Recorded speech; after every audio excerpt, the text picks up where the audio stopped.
tayo sa Taichung. Pupunta tayo ng Meko and magre-renew sila ng passport. 20th floor guys. Ang Meko.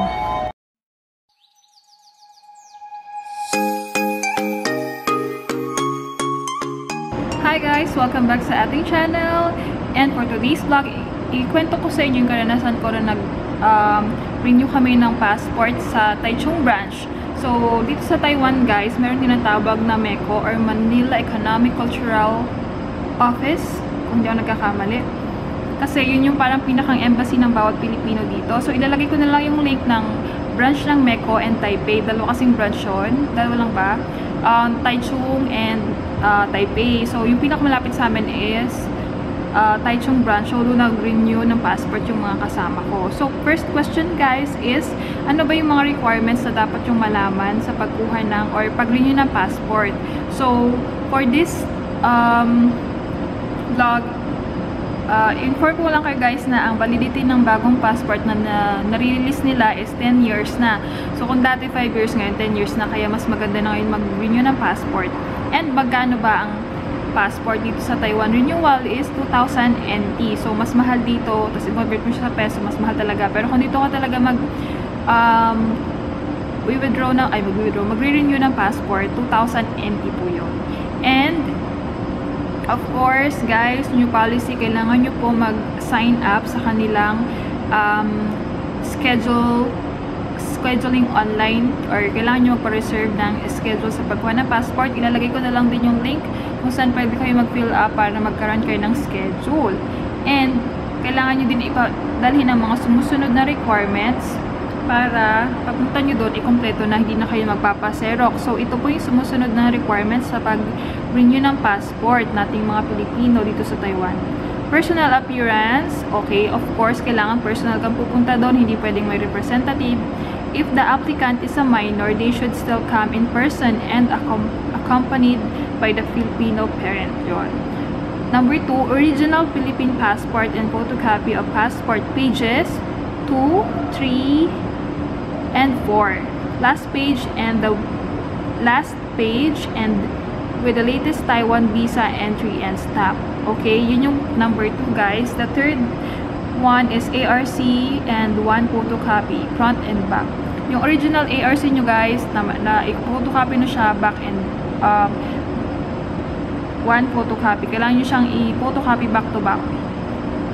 Completed passport applicant form. So, kailangan dala nyo din yung kung maaari nyo i-print nyo. Pero, ang ginawa lang ng kasama ko is pinakita nila yung binigay sa kanilang code nung nag-online sila na magpa-schedule. And then, yun lang yung pinakita nila dun sa office. So, make sure lang guys na pinotocopy nyo lahat ng to para pagpunta nyo dun, wala na kayong maging problema.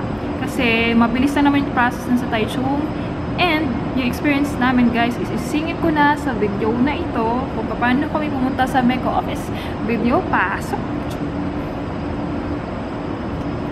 So, yun lang guys, yung ma-share kung paano mag-renew ng passport. Napakabilis lang. Kapag pumunta kayo sa Taichung, kailangan nyo lang kumuha ng number. Don't forget, yung pinakita ko sa video, kailangan nyo lang kumuha ng number. I-click nyo lang yung ano kailangan nyo doon. Again, renewal ng passport. Of course, you need to be on time para sa schedule ninyo, para hindi kayo masingitan. Kuha ng passport, and then mag-report na kayo sa window. May nakalagay doon for passport, something, gano'n. Basta for passport, ganyan. And then, hintayin nyo lang yung number nyo na tawagin, of course. And then, hihingin sa inyo yung code or yung kung na-print nyo or yung code na binigay sa inyo para papasukin kayo dun sa loob na mismo nagpa-process ng passport. Napakabilis lang guys ng process, lalo na walang pila dito sa Taiwan. So, hindi siya hassle, lalo na kung meron naman kayong schedule. And yung mga walang schedule naman is, ang mangyayari guys is ihuhuli nila kayo. Kung pag maraming pila, dahil wala kang schedule, pahuli nila.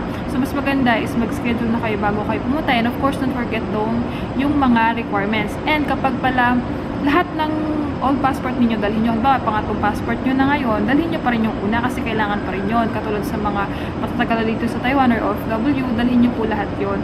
Lahat ng luma yung passport kasi kailangan siya. So guys, yun lang. Thank you so much. Sana ma-enjoy nyo yung vlog. And see you on the next one. Bye!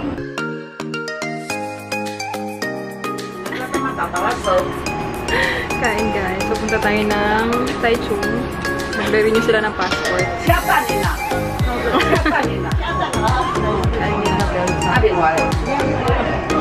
Ang lapit ang lens ko.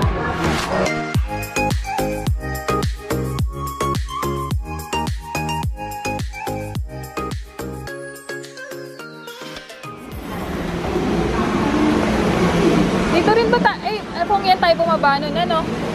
Uy, ang galing ko, saktong 10:18. Dumating tayo, ang galing! Galing naman. Uy, di malamig. Fairness. Sabi ko na, summer na eh. Si ate naka, ano,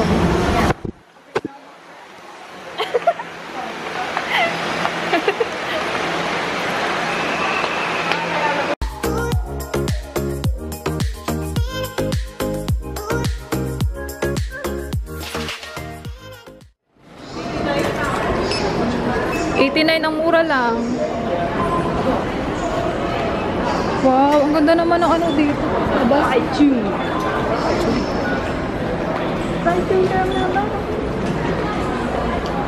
Ang dilim ng ano.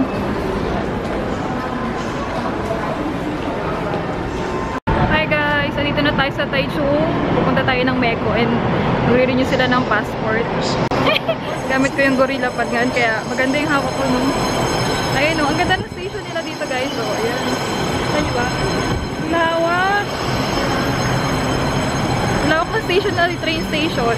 10:80 na ng umaga. Ang ganda naman. Oh my God. Tingnan niyo, ang ganda. Sinabit lang ako nila Ate Leslie, tsaka ni Maricar. Hala, tingnan nyo, ginagawa pa dun. Oh, ang cute.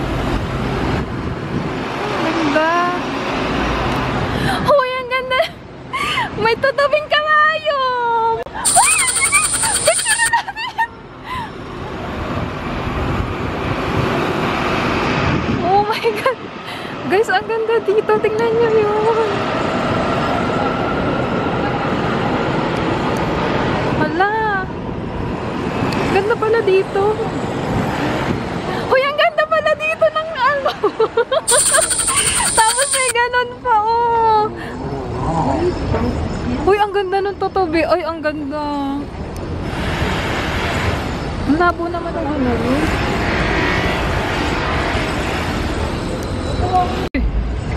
Guys, from Taichung, sasakay na lang kami ng taxi papuntang Meko. Tapos sabihin nyo na lang kung anong address or pakita nyo. Parang ang lapit talaga nung ano ko. Ayan, lapit ko pala. Uy, magpa-picture tayo doon! Mamaya na! Mamaya! Passport ko! Late na! Sasakay na tayo ng taxi. Ay! Grabe oh! Ay, langaw! Langaw, gusto mo langaw? Langaw pala! Ano yan? Ano yan? Ano yan? Langaw, nandito sa taas ang paro-paro. Uy, ang cute doon mag-picture!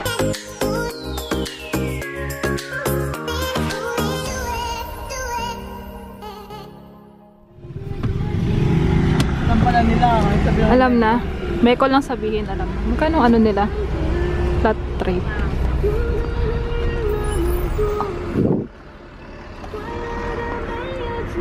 Wala nakalagay kung magkano ano.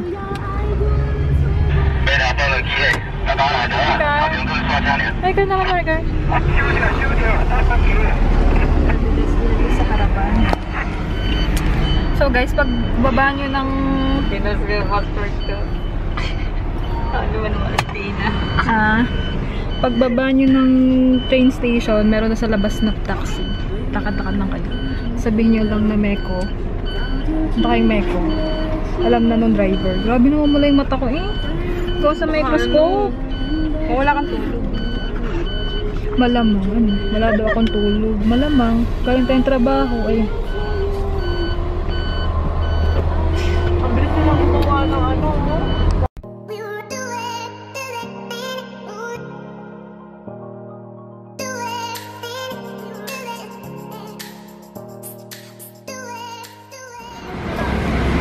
Guys, ito yung harapan ng Taichung Meko. Tara.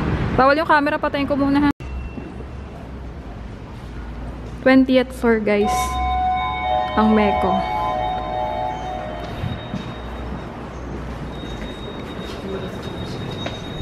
Ang ganda ng ano, tiles. Social.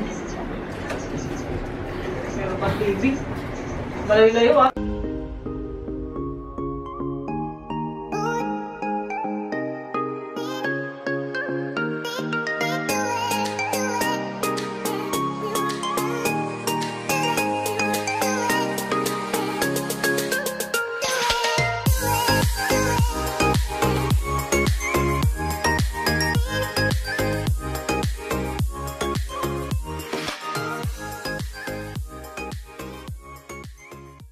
Guys, ang ganda ng view ng CR nila. CR pa lang yan. Laong. May bulaklak. Dahon. Gusto yung lahat ko. Eh, sige na. Dalihan mo. Ihina rin ako. Wala pang bakante. Guys.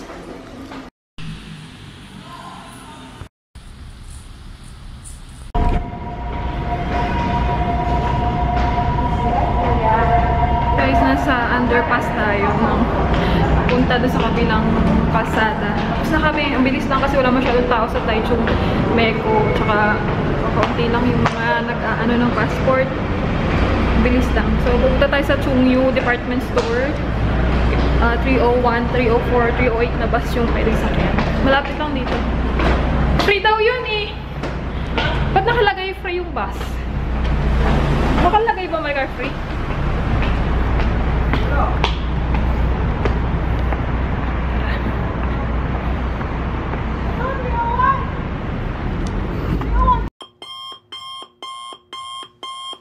Guys, naiwan ako ng bus. Naiwan ako nila Maricar! Nandun yung cellphone ko! Oh my God! Buti na lang ako yung yoyo ko. Hintay tayo ng 304 tsaka 308 na bus. Papunta rin daw yun dun. Oh my God! Saan ako bababa? Guys, nandito na tayo sa bus. Oh my God. Tanga-tanga ko.